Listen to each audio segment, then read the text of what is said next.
Hey buddy, it's Henry. We're gonna have my coffee shop talk here. I'm just kind of pausing on my side of my road, kind of get myself and talking to myself and kind of relaxing. So I think today's topic's been really picking on me really hard. It's called integrity. Integrity with work integrity. Maybe that's what we'll label it. Work integrity. And I'll give you my view of what work integrity is.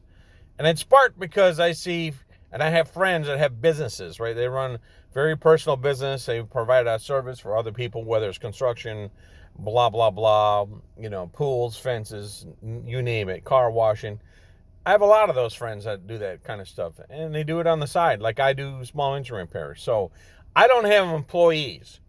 So the work integrity of an employee is degrading to the point where even sometimes employees will be vindictive towards their employer, and knowing they need to get let's say some time things met, some requirements, and they're trying to do work, and they'll just call out, right? I don't understand your work integrity, because when I was young, and I've done a story on this, working and making money to help my parents, I was taught work integrity. I had work integrity. I went there and I worked hard, and I gave my fullest. And even though it's not my company, and it's not my design, that's I don't own the hate for the company. See, the company puts out and says, I want to hire you. You come along with a skill set and say, I want to be hired. The company owes you a work environment, they owe you training, they owe you respect, they owe you a paycheck. You provide a service, they pay you an agreed service per hour, right? Or salary. Salary, sometimes I hated it, because when you're on salary, you seem to be wanted more of you, right?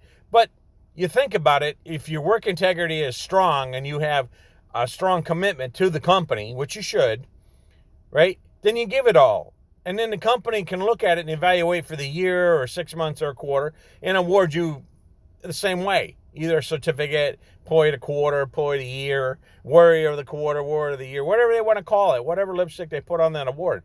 They can do it money, they can do it with certificate. But in reality, they only really owe you for the service that they hired you for. You provide 1 hour service, they give you 1 hour pay. If they want to do more of that, that's their choice. But you should not have the expectation to get that. That's part of your work integrity, who you are. If you come to a place of employment and you have that anticipation or that expectation of you, you need to express that to the employer. You need to.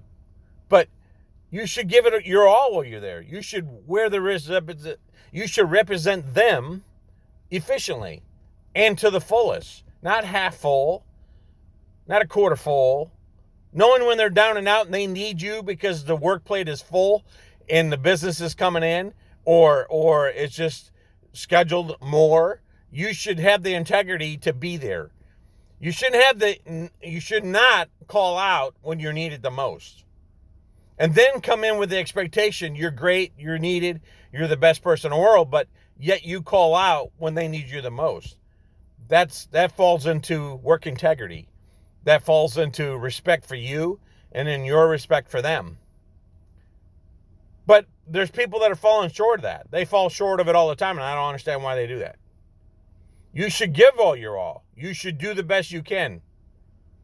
And that's part of your work integrity. That's what comes with you when you come to somebody to be employed. And that's my pitch today, people, is your work integrity. I hear people say, well, the workforce is not the way it used to be. Well, it is if you hold a standard. It is if you hire people with a strong work ethic and their integrity of their work ethic is strong. And if it's not, then you need to look at removing them. If they're cancer, or if they're sour, or they bring bad karma to the job, you need to let them go. I don't know how many people I've run across in my life that, and even in the Navy, just had a bad attitude. And I used to tell them, you came to the Navy You raised your hand and volunteered to be hired. They hired you. You owe them that time. You said you were going to do it. That's your work integrity. Just remember, you walked to wherever you worked and you told them, here's my resume, here's my personal credentials. You gave them the lip service that you were going to provide them a service and they're going to pay you. And in many workplaces pay very well. And medical, and dental, and eye, and security, and tools, and training. So it mind boggles me that some people walk onto the work site with an expectation of wanting more. Well, how much more does somebody, when's the more stop? So I give you more pay, and I give you more this, and I give you more that, and I give you this, and I give you this, and I give you that. I give you a car to drive. I give you, how much more does a company have to provide to the person they hired? When do you as a person say, you know what, I'm taken care of, I'm satisfied with what they gave me? That's part of your work integrity. That's part of what you do when you step on the job site. You come in through the doors of the employer. Anyways, I'm saying this because I'm hearing so much chatter, and through my whole life of working, it was always people around me that were negative and didn't give even 100% or even 10% sometimes, wanted more. You got to look in the mirror and you got to say, I got to fix my work integrity. I got to be there when I'm asked to be there. If it's more I got to give, I'll give it as long as they pay me for it. And give the 100% you can give to that person that hired you. The people around you, your work integrity has to be infectious in a positive way.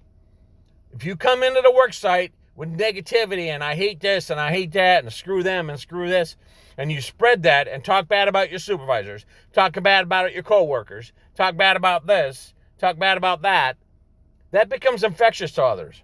You need to check your work integrity before you come through that door and make sure you're giving the best you can give. And then when you walk out at night, you can feel good about your own work integrity and who you are. Your character and who you present yourself and bringing that work integrity around others is being watched, it's being criticized, it's been scrutinized, and people really know your work integrity and they really know who you really are. And you may not think it. You might think you're snoozing people, but I'm telling you, people know. Your actual performance on the job reciprocates who you really are. Just remember that. So bring your A game to the job site. Make sure your work integrity is tight and ready to go, and give your best where you're at and prove people wrong about you and go above and beyond. And that will be your personal resume that'll mirror your paper resume, and that's why people want to have you and hire you and keep you around, is your positive mental attitude and a solid work integrity. All right, everybody, have a good day and think about it. Henry out.